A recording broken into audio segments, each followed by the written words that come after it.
Wanted to talk about my career and my experience as a professional knuckleball pitcher in the Chicago Cubs organization.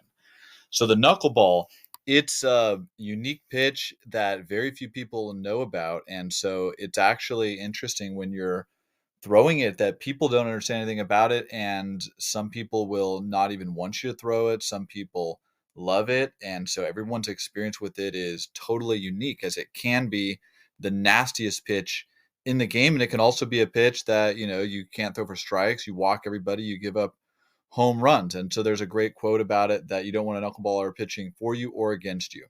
Well, anyway, I threw my knuckleball growing up as a kid, and it was, it's a fun pitch for me, but it wasn't like that was my pitch. I didn't really ever throw it in games at all growing up. In college, I threw it a little bit in bullpens, just messing around. Actually, there's a story. Jose Canseco came to my college. He showed me his knuckleball that he threw when he pitched an inning in pro ball, and it wasn't honestly that good. He was like, "Man, your knuckleball's amazing. If you could throw 95 and the knuckleball, you'll be completely unhittable," which is totally true. And so that's what I knew kind of that I was going to try to do is throw the knuckleball and throw in the 90s. And so when I got drafted, I was throwing up to 96, but really more low 90s, and then ended up senior year of college, actually before the draft, not really like blowing out my arm, but just kind of hurting it a little bit as I had tried to figure out ways, to throw harder. And so couldn't really get my velocity up into the low 90s when I got drafted, more upper 80s, which isn't bad. So I still could pitch conventionally, but just wasn't really sharp, wasn't really that effective. And because of that, I knew I was going to have to go the route of the knuckleball. And so I started throwing it in pro ball, in bullpens, playing catch, and started asking the coaches about it. They kind of were like, okay, well, yeah, you could try it out. They saw me play catch. And that's what I did. And I tried it in a few games, and they're like, man, it's getting better. So then at the end of my first year, they told me, okay, why don't you work on the knuckleball all off season and then try to come back as a knuckleball pitcher, and then we'll just see what happens. And so that was pretty awesome because that's what I did. And I got to work with Charlie Huff during the off season, got to work with Mickey Janis, other guys, and it was an amazing experience. Come back, knuckleball's a lot better. And I remember um, first live at bats, I throw quite a few knuckleballs, and then the pitching coordinator comes to me and he's like, "Man, Joe, your stuff, meaning my fastball, my slider, other stuff, is might be a little bit short. I think you got to focus on the knuckleball," and that's exactly what I had planned anyway. So I was thrilled with that.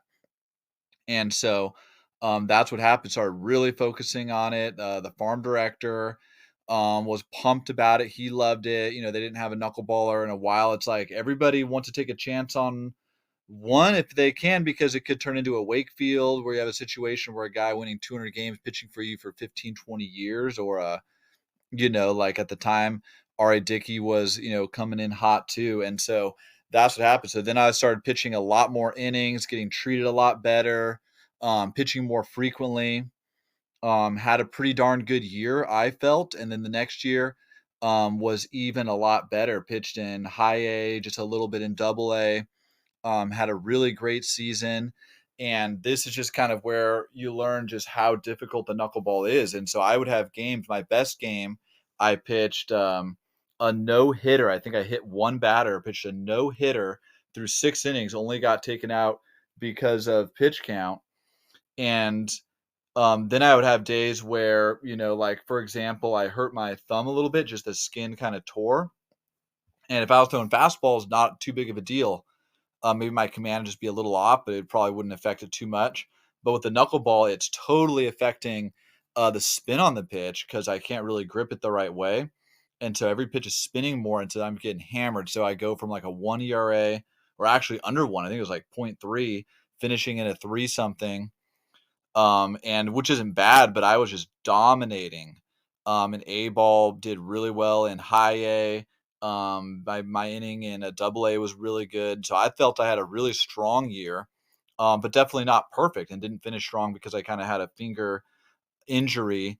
But the reality is that after that year, they kind of switched out the whole brass, and brought in Theo Epstein and got rid of a lot of the players that they didn't really know too well and brought in their own players. And so I was one of the guys that they didn't know too well. Plus, I'm a knuckleballer, and so they don't really know how to handle that. Very few people do, like I said. So I was in a great situation where I had people that believed in me, that liked me. I had a bunch of coaches in my corner that knew me for years, knew I was a great athlete, knew I had a good work ethic, knew I was just that guy that was going to make it. Then we had a new group come in, got released, and that's baseball. And so I did indie ball, had a great year. And then just the grind the next year wasn't as good, got released. And I was like, man, I don't know if I can just keep doing this. Maybe I should have, in retrospect, probably would have just kept going. I might go back this year because the knuckleball you can kind of keep doing forever. And it's baseball is so beautiful that honestly you should just keep playing as long as you can. That's why I'm doing this now. And so hopefully this was helpful.